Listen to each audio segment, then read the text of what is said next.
السيد الرئيس His Excellency President Abdel Fattah el-Sisi, President of the Arab Republic of Egypt. Ladies and gentlemen, August Assembly, I'd like to welcome you to the model of the United Nations Human Rights Council. Mr. President, no doubt that the corona pandemic has negatively affected the health and economy of the greater part of the planet. But despite this pandemic, it revealed the urgent need for reordering the needs of humanity. Back and back again, we are asking the question. We have to pay attention to health sector and to provide flexible social network and to pay attention to human rights, basic human rights, the right to decent life as a comprehensive foundation for the greater overarching of the concept of human rights. The post-pandemic world is now trying to recover, and we are required to contemplate in order to think of this ordeal which united all of us. Here we are living in a world in which no nation thinks that it has the right to impose its own prejudices, especially when it comes to the perception of human rights. In this world, everybody recognized that our shared survival requires our solidarity, and the right to a decent life should be put ahead of all other lives. This year's simulation takes the form of this extraordinary session to discuss the repercussions of the coronavirus pandemic on the enjoyment of human rights. This is an intergovernmental body that was established in 2006, and it expanded its capacities to have a mandate affiliate to the General Assembly. This reflects the attention paid by the international community to upholding the principles of human life. It's worth mentioning that 47 member states are the members of this council elected by the General Assembly, and the membership is based upon just geographical distribution. In this year's simulation, we have 115 young ladies and men representing 47 member states, in addition to 8 supervisor states, in addition to 15 representatives representing NGOs, 5 from local councils. Mr. President, no doubt that the corona pandemic has negatively affected the concept of international national security. This made all countries take measures aimed at protecting its national security by closing its borders with neighboring countries and speeding up bringing its nationals from foreign countries. And according to WHO, more than 5 billion doses of corona vaccine were administered worldwide. Plus 80% of them were in the middle income and high income countries. Despite that, this represents less than 50% of the world population. Africa received only 2% out of the total 5.7 billion doses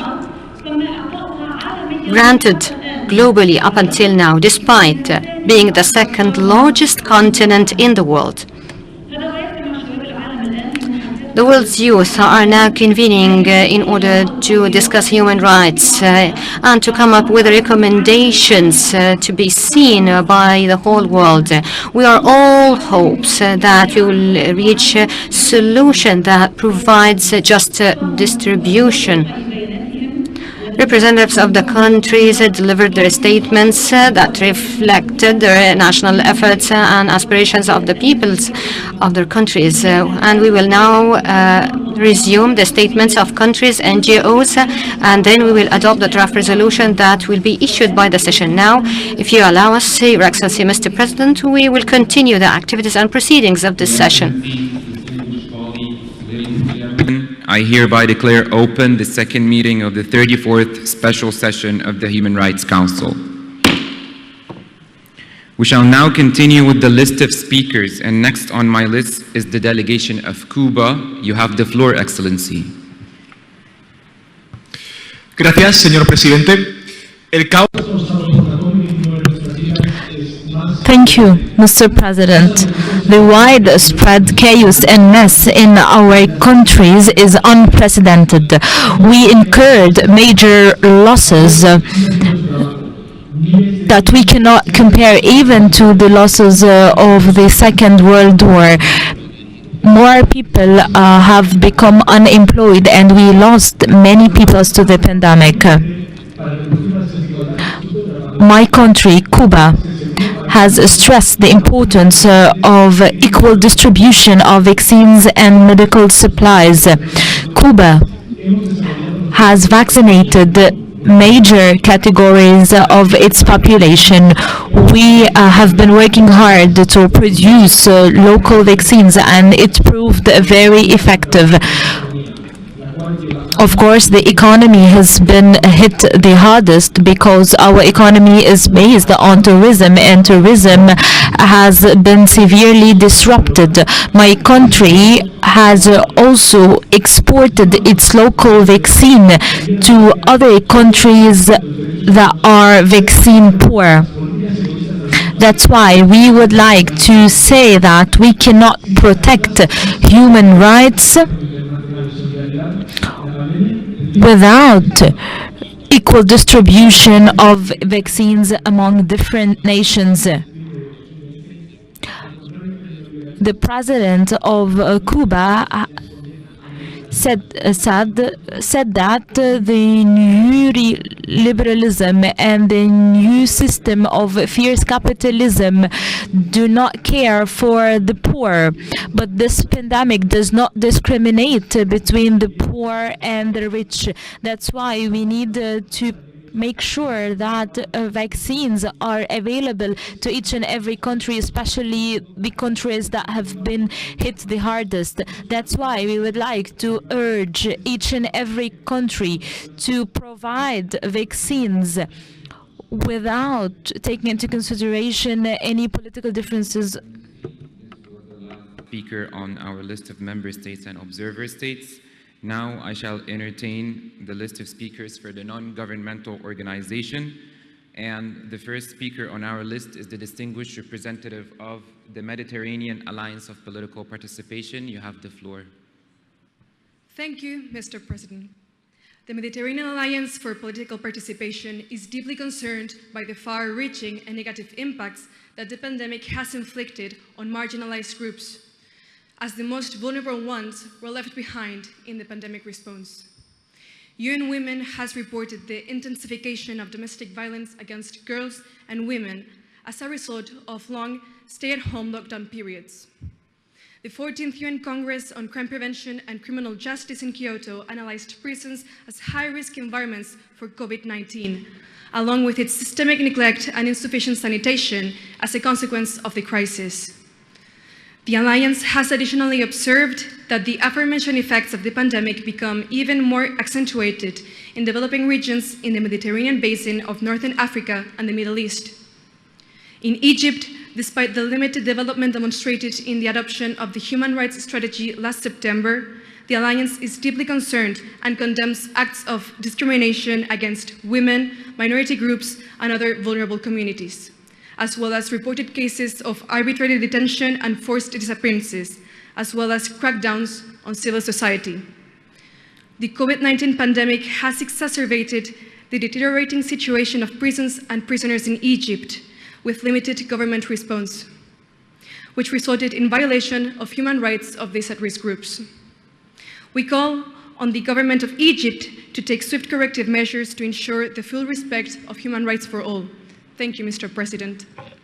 Thank you, distinguished representative. With this last statement, we have exhausted the list of speakers. However, the President sees that Egypt has requested for the right of reply as per the rules of procedures of the Human Rights Council. Only 2 interventions per items are allowed. The delegation of Egypt, you have the floor, Excellency.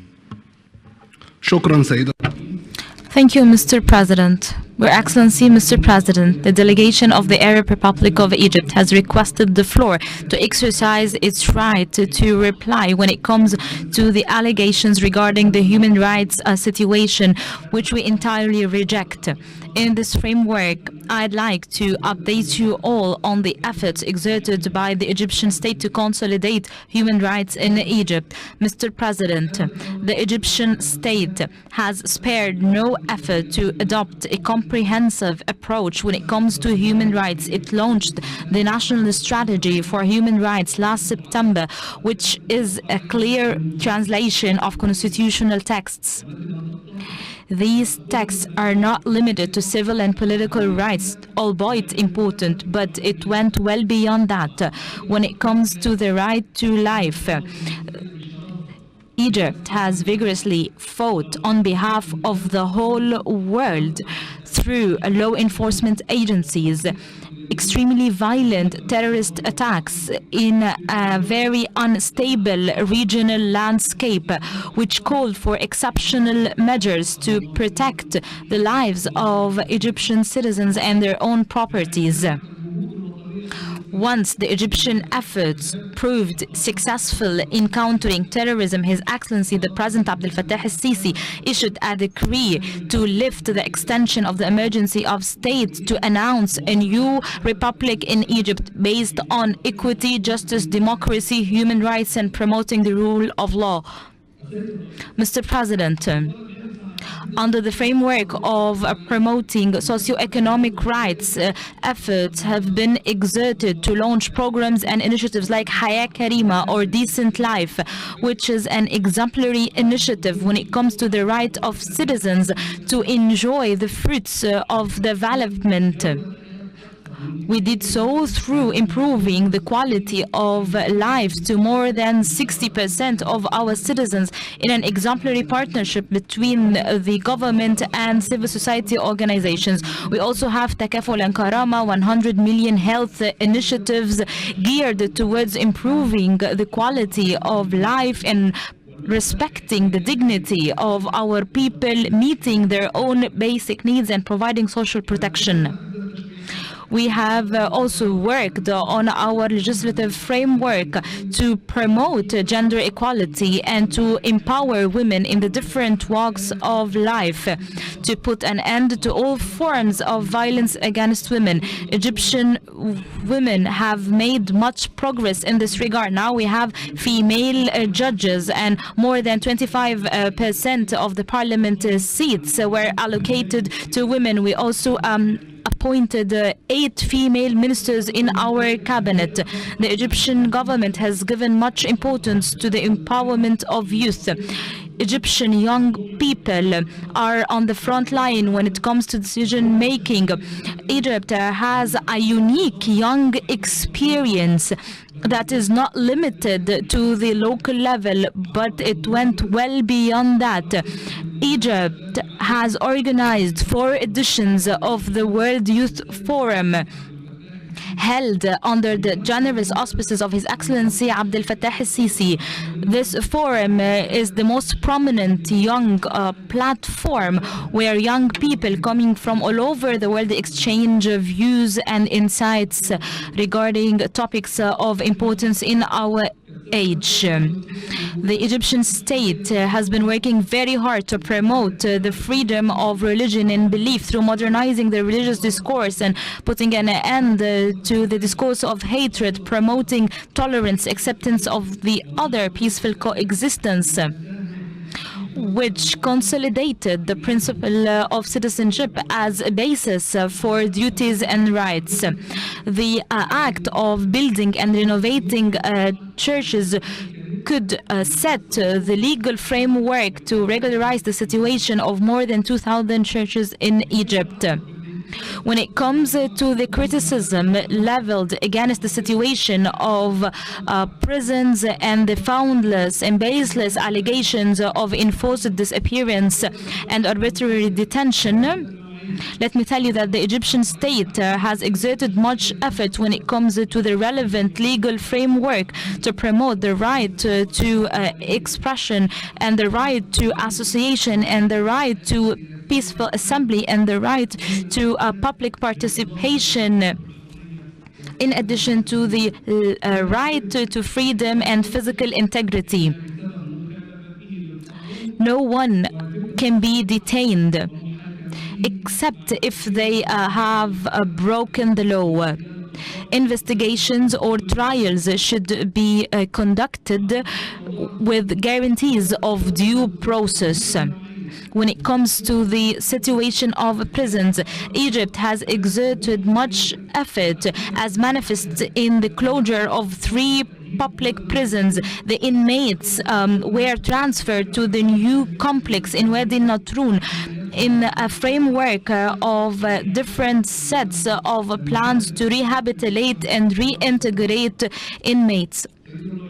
Mr. President, this wouldn't have been possible without real and meaningful partnership with competent national councils, civil societies, which help us develop programs and strategies, as they have a cumulative experience in this regard. As we'd like to honor the role of civil society, His Excellency President Abdel Fattah el-Sisi declared that 2022 will be the year for civil society organizations. That's why he called for the amendment of the law governing civil society organizations, because civil society organizations are a major partner in building this new republic. I wish to thank you all for your statements and your contribution to this discussion. And now, ladies and gentlemen, we move to action on draft resolution. And before we start taking an action on draft resolution before us, I would like to remind you that the voting process is for the members of the councils only. Observer states, therefore, will not be in a position to take the floor, not even on a point of order. We will follow the same standard procedures for voting as in previous sessions. And I would also like to remind you that the general speaking time during the voting process will be 3 minutes. The standard voting scenario to be followed has been distributed to facilitate your work. The Council will now consider draft resolution S34 and L1 entitled COVID-19 and its adverse effects on the enjoyment of human rights. I give the floor to the representative of Egypt on behalf of the African Group to introduce the draft text as orally revised. You have the floor, Excellency. شكرا سيد الرئيس. تقدمت جمهورية مصر Arab Republic of Egypt, on behalf of the African Group, has proposed the draft resolution on the repercussions of COVID-19 pandemic on the enjoyment of human rights. And our delegation will recite the resolution as follows. Human Rights Council, the draft resolution in its extraordinary session number 34 on Jan 11th, 2022. In Human Rights Council, guided by the purposes and principles of the Charter of the United Nations and reaffirming the relevant articles of the Universal Declaration of Human Rights and the International Covenant on Civil and Political Rights, and the International Covenant on Cultural, Economic and Social Rights, and the International Covenant on Economic, Social and Cultural Rights, Convention on Elimination of All Forms of Discrimination Against Women. In light of the far-reaching and negative repercussions of the corona pandemic on global human rights, specifically the right to life and right to health, and with appreciation to the efforts of COVAX facility, under the guidance of Gavi and the Vaccine Alliance, and noting with great concern the negative impact of the corona pandemic on the enjoyment of political, civil and economic rights and right to development, and emphasizing the need for member states to adopt the basic protection mechanisms for all social groups, and emphasizing further the importance of international dialogue in order to consolidate cooperation amongst member states. We are fully aware of the decisive role played by NGOs, civil society, and human rights institutions in accelerating the Universal Human Rights Declaration. So Due to the adverse effect of corona pandemic on the enjoyment of human rights, we urge the international community to take the following steps in order to provide to all, eliminating and we recommend the international community to take all measures that would preserve its right to ensure the guarantee for all without discrimination,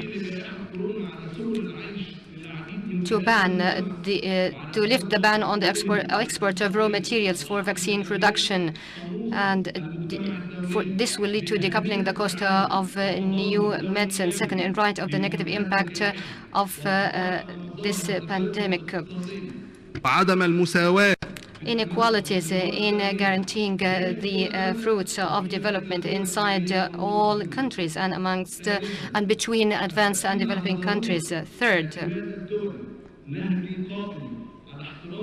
emphasizing the need for states to adopt an approach based on respect for their international obligations in the field of human rights and fundamental freedoms when developing response plans to address the corona pandemic, and to adhere to principles of necessity and proportionality when developing emergency measures necessary to address the pandemic, and to apply them in non-discriminatory manner. Fourth, paying special attention to the groups most vulnerable to being affected by the repercussions of the corona pandemic, including the elderly, people of determination, migrants, refugees, women, and medical workers. Fifth, emphasizing the importance of providing the necessary social protection for those affected by the pandemic and preparing for any future risks, including by joining hands and working hand in hand for the establishment of a global social protection fund. Sixth, the Office of the High Commissioner for Human Rights should hold a panel discussion on the impact of coronavirus pandemic and its repercussion on enjoyment of human rights, and to consult on how to eliminate manifestations of discrimination and inequalities to ensure that everyone will enjoy the highest possible level of physical and mental health under corona pandemic, and to deal with related relevant challenges by facilitating the necessary technology to combat the coronavirus and providing medical products and vaccines at a reasonable cost and as soon as possible. Seventh, take the necessary measures to empower civil society, especially in light of the important role played by civil society and other national human rights institutions in providing information on needs on real ground and benefiting from them in designing and implementing response plan.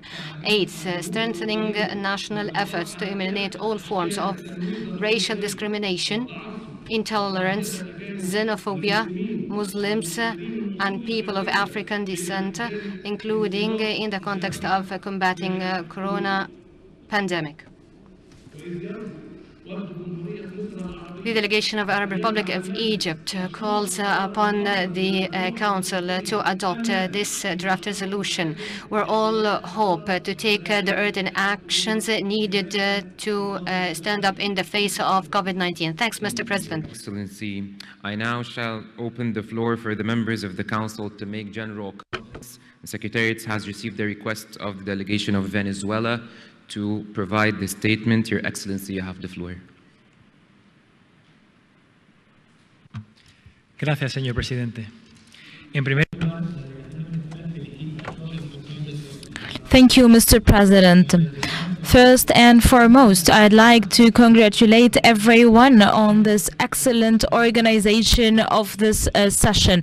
Those who have been hit the hardest are those who live in the shadow, the poor people in each and every country. We need to change our perception, and that was forced upon us by the pandemic. We are not really aware of the legacy of this pandemic. We still have to wait and see that.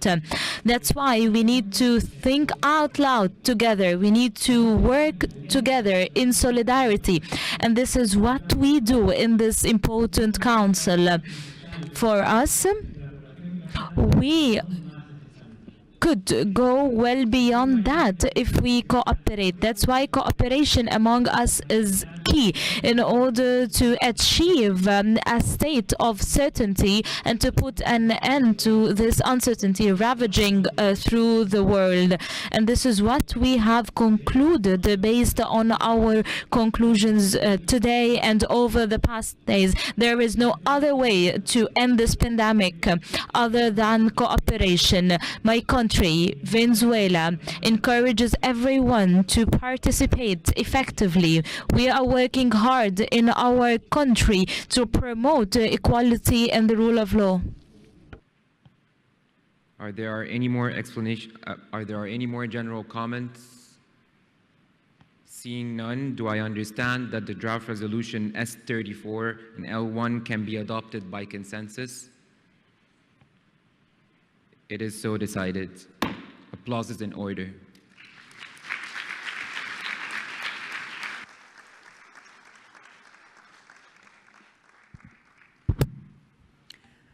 والآن وبعد انتهاء ومع Now, after this session, Chair announces the adoption of the draft resolution. Now, we can see that there is a close link between democracy and human rights, with the importance of striking the balance between rights and duties, between the right of the individual and society. And accordingly, we hope that the recommendations of this session will come out of the theoretical scope to the practical application and to be adopted by the whole international community. Speaking about human rights, without discrimination, I think that no discrimination can exceed the discrimination in the field of the just distribution of vaccination. The countries that lack the tools to confront the pandemic, hence the international community, must come together to eliminate this new crisis that overwhelmed the whole world. Now, we'll give the floor to Ms. Mushira Khattab, President of the National Council for Human Rights.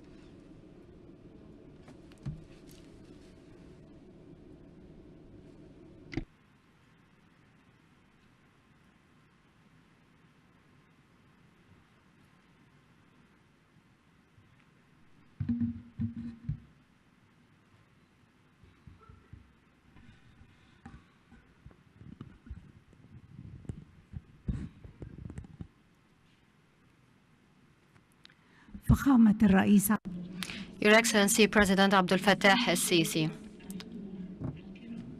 distinguished delegates, thanks, Mr. President, for this confidence entrusted to us. This is a new victory attained by the Egyptian woman, unprecedented one, a new formation for the National Human Rights Council.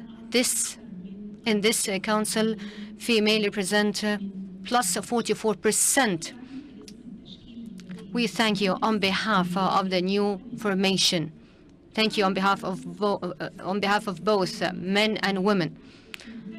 Ladies and gentlemen, we highly appreciate convening an extraordinary session to simulate Human Rights Council in expression of the attention paid to the role played by this important international body, and in expression of the defining moment witnessed by the new republic in Egypt. What's more important is that it translates a high-level, strong political commitment which aims to give youth full power in order to consolidate human rights. It also represents a vigorous initiation and a beginning for your initiative, Your Excellency President, by declaring the year 2022 the year of the civil society. This comes as a step further that translates Egypt's vital role in the field of human rights. Ladies and gentlemen, we have heard to the statements of all delegations, and they all indicated that the pandemic has overwhelmed the enjoyment of human rights, especially when it comes to vulnerable groups, including PWDs, women, children, refugees, migrants, and internally displaced persons. The question remains, was the world ready? Were international and regional organizations ready for this overwhelming reality? Of course not. The pandemic assassinated the security of humanity. It is an international pandemic, yes, indeed, but unfortunately it lacked the necessary international cooperation, as mentioned and indicated by the representative of Venezuela. There is an attempt to mend for this mistake through the diplomacy of just distribution of vaccinations. There is an attempt to unleash a power that we were not aware that we have it, but we got to realize this during our confrontation with this pandemic. And in the context of the discussion held here, and in line with the draft resolution just adopted by the Council, I have two recommendations. First, we call upon member states to review the amendment of UN Charter, given the fact that climate change, overpopulation, factors endangering international peace and security, which entails new measures to help developing affected countries. In the same context and in light of what we have seen represented in the lack of power by the Security Council in dealing with this pandemic, we recommend that the General Secretary undertakes this mandate in case the Security Council is unable to do so due to the veto, which always strains its power in dealing with such humanitarian calamities. What about us here in Egypt? Were we really ready for such a pandemic? Maybe we have been luckier than others because we have started early, thanks to the enlightened leadership. We launched 7 healthy initiatives, including the miracle represented in the elimination of hepatitis C, 100 million healthy lives, elimination of irregular, unsafe settlements, building new modern cities. I think we have achieved great strides thanks to our cooperation with IMF and World Bank Group. We launched Financial Inclusion Initiative, which particularly targets youth, women, and people with limited resources. We supported MSMEs, and in the early stages of the pandemic, as a preemptive measure, His Excellency President Abdel Fattah el-Sisi allocated $100 million to constitute a buffer zone against this pandemic. This is to be added to other social, economic measures to protect vulnerable groups. These measures continued even after the partially residence of the pandemic. What's more important is that Egypt has been a model, and this is not my personal opinion. It is according to the evaluation of George Washington Association. I've come to read this report. I've quoted specific phrases from that report. Egypt has been a model thanks to the inter-government coordination and through cooperation with the civil society in facing the pandemic. A committee headed by the Prime Minister was formed with the membership of several line ministries to do daily follow-up to the situation and to provide transparent information and to instruct all the necessary precautionary measures. Everybody was present here in Egypt, received the same amount of protection. Plus 106 million non-Egyptians residents here, our guests, received the same amount of protection. We are in a home country that has no refugee camps. We acquired a lot of skills and experiences in combating and overcoming crises. This proved that we have the readiness, the flexibility, resilience, and preparedness and flexibility in the face of such ordeal. What lessons can be derived? First of all, awareness comes first to honor and respect human rights under all conditions. This is to guarantee safety. Third, nobody will be safe unless everybody is safe. Four, the right to access internet is deeply intertwined with the right to prevent its exploitation in spreading bigotry and hate speeches. Our development march did not stop. Our mega national projects continued together with investment in human capital, accompanied with Decent Life or Hayat Karima initiative, which benefits plus 60 million Egyptian citizens. The pandemic did not impede our journey with new political entitlements, and we managed to hold the two parliament and Senate elections.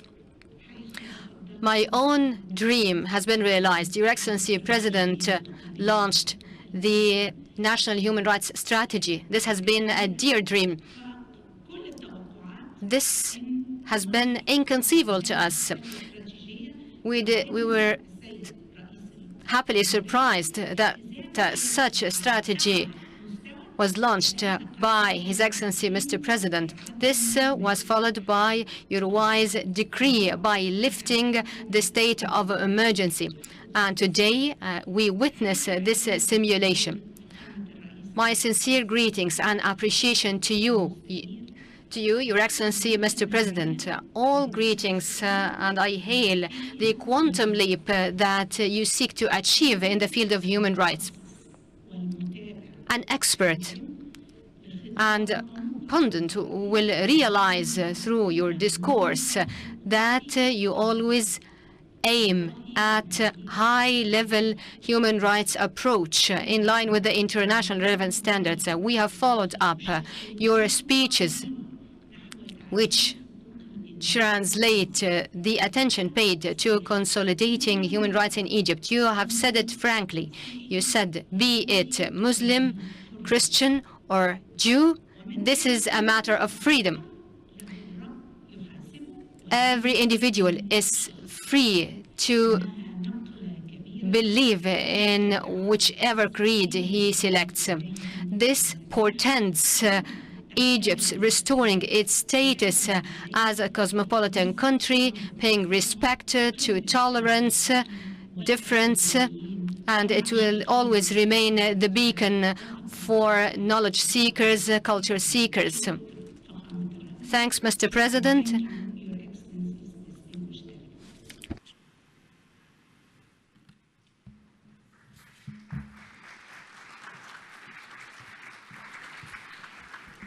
شكرا معالي السفيرة.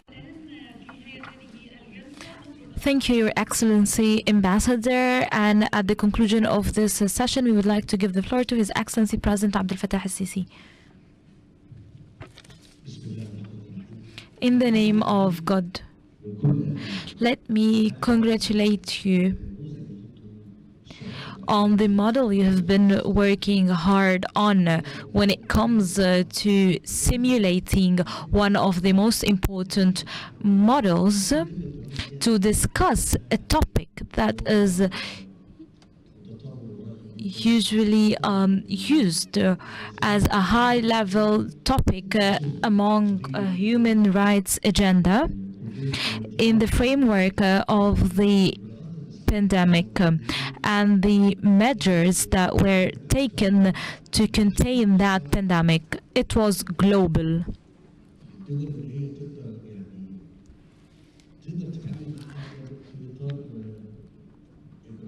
So the response, in my own opinion, had to be as such. And some measures were perceived to be against certain freedoms, like the freedom to mobility or freedom to be vaccinated or not. But as you know, the public good for humanity, for humankind, required us to save national states and to save populations all over the world. This has shed light on the fact that limiting human rights to the freedom to expression and the freedom to public participation in political life, you know, we have always spoken about social and economic rights. I'm not saying so to claim that we are keen to discuss this topic. No, we are keen to fulfill human rights from an intellectual point of view.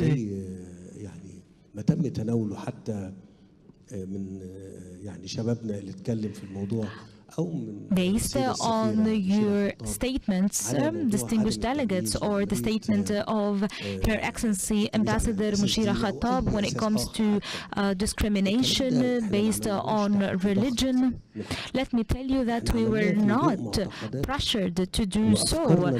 This reflects our own belief in the fact that diversity or differences is part and parcel of life. Linguistic, cultural, and religious diversity is an inherent trait of being humans. We cannot all speak one language, we cannot all adopt one political orientation, we cannot all believe in one culture. If we want everyone to adopt the same political creed or to practice a certain religion, then this might be a form of superiority based on power or resources, or superiority based on our practices. Differences among countries are normal, and this is not my own personal opinion. This is the reality on the ground. Second, which is equally important, Her Excellency Ambassador Mushira Khattab said that among the recommendations to be sent by you to the United Nations system is as follows. These recent developments have revealed a lot, and we need to include that as part and parcel of human rights. Of course, response to epidemics and pandemics should be part of the human rights, in addition to overpopulation. بتمثل تحدي الكثير من الدول. This is a major challenge for different countries, especially countries in the النص West. الثاني بتاعها متوقف أو ثابت على مدى يمكن 30-40 سنة. The population curve of these countries has been stagnant for a number of years. So the health infrastructure has been stable because the population stands at 30 or 40 millions. So over the past 30 or 40 years, health systems were in place. But imagine a country like Egypt, with an increase of population at a rate of 2.5% on an annual basis. If I want to promote the health infrastructure or the educational infrastructure, that is to say schools or universities or hospitals, we need to take into consideration the immense challenges we face in this regard.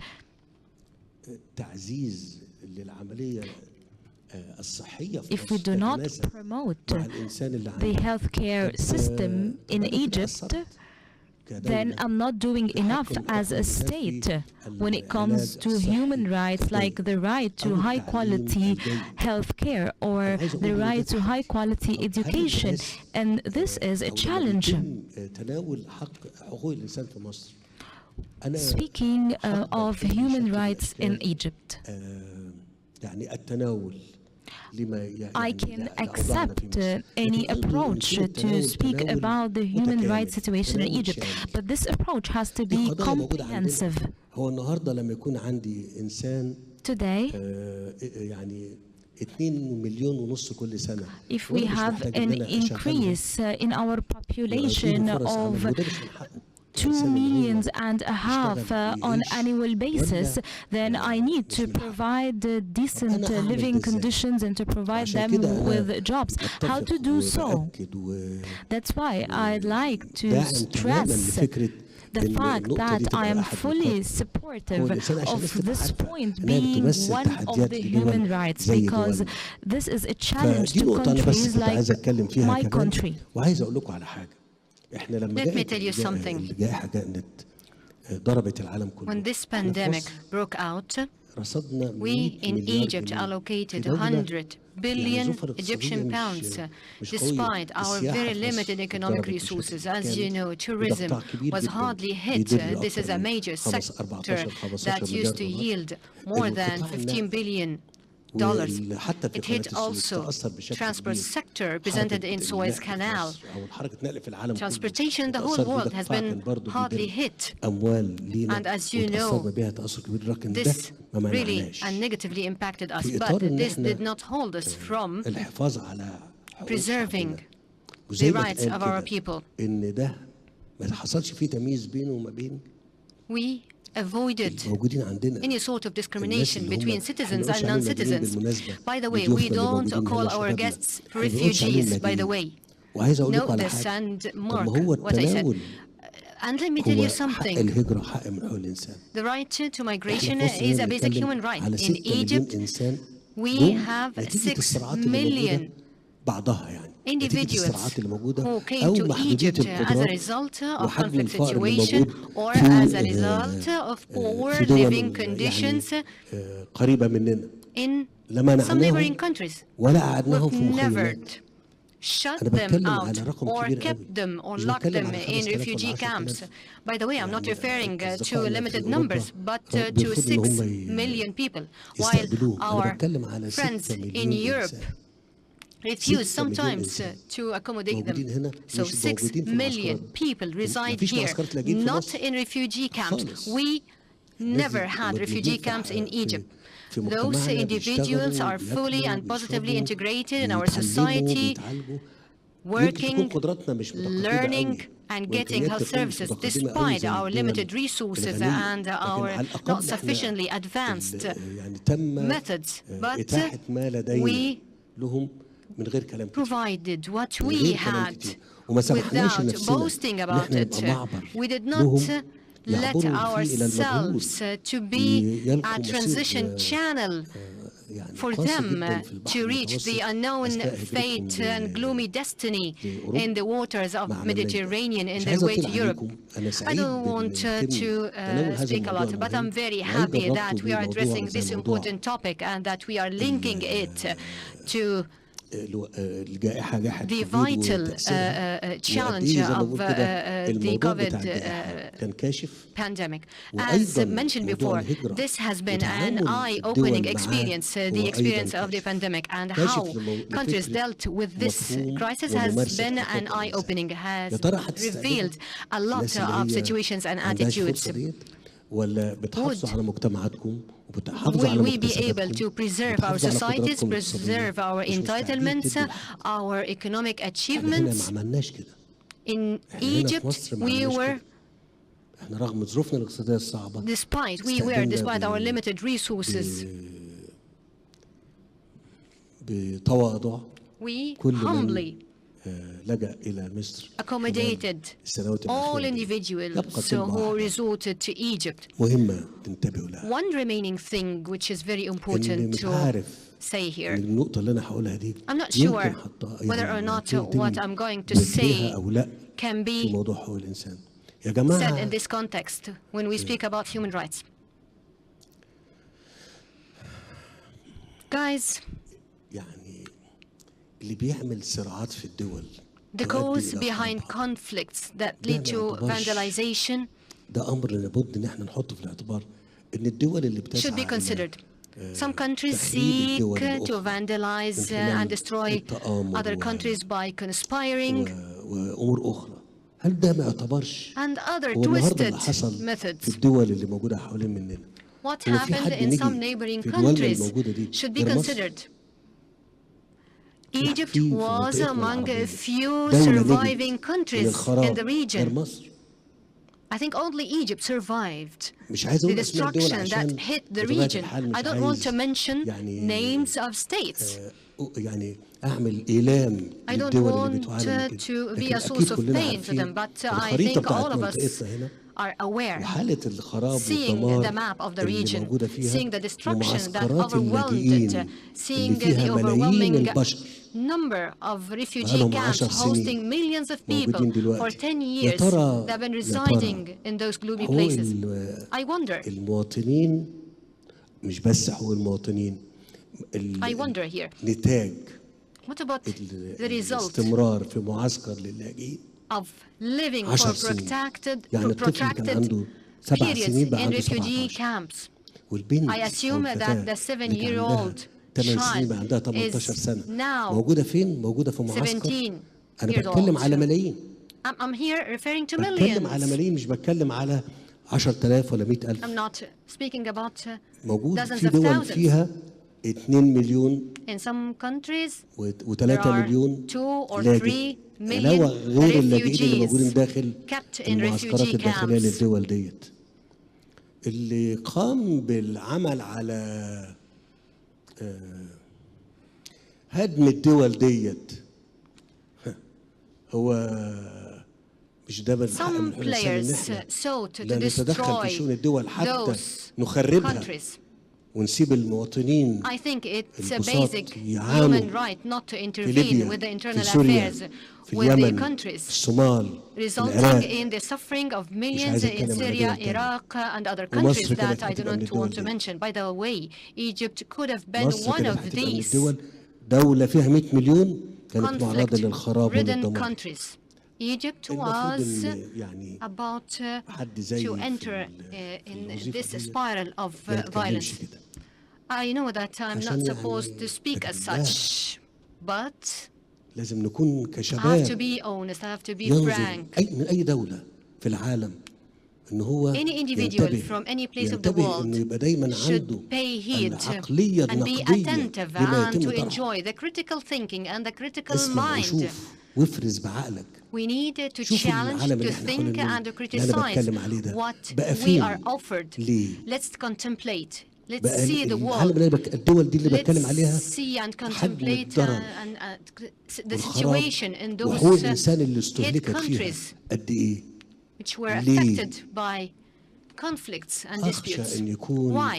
التنافس السياسي I fear والمصالح that political competition and conflict of interests be a factor الإجراءات اللي بيتم that وبالتالي negatively تروح فيها impact دول في the الرجلين procedures وتضيع شعوبها taken. وتتخرب And the البلاد result ديت will be ويبقى ملهاش vandalization and مستقبل destruction ل50 و100 of سنة قادمة. countries and destroying the future أنا of بشكركم younger generations. جميعا. I'd like to thank all of you. حتى اللي قام بالمساهمة وقام Thanks for بالهجوم على مصر everybody بمنتهى contributed. الشدة. Thanks أنا for بشكركم. those who criticized Egypt. صحيح. أنا I would like to حسيت- thank you for حسيت criticizing us.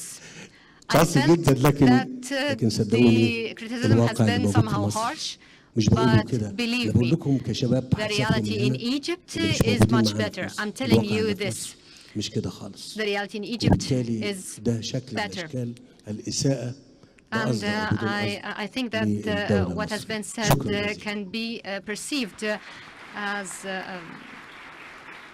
an insult شكرا to the سيادة Egyptian الرئيس state. عبد Thank you very الفتاح much. السيسي. شكرا للسادة الحضور وأيضا شكرا للشباب المشارك في Thanks نموذج all of you. محاكاة Thanks مجلس to حقوق all الإنسان. young آملين أن تظل دائما people مصر contributed to مهدا this, لشباب wishing العالم. that دمنا Egypt will مجتمعين remain, ومؤثرين ودمنا مبدعين. شكرا. place that hosts all the youth all over the world. All right.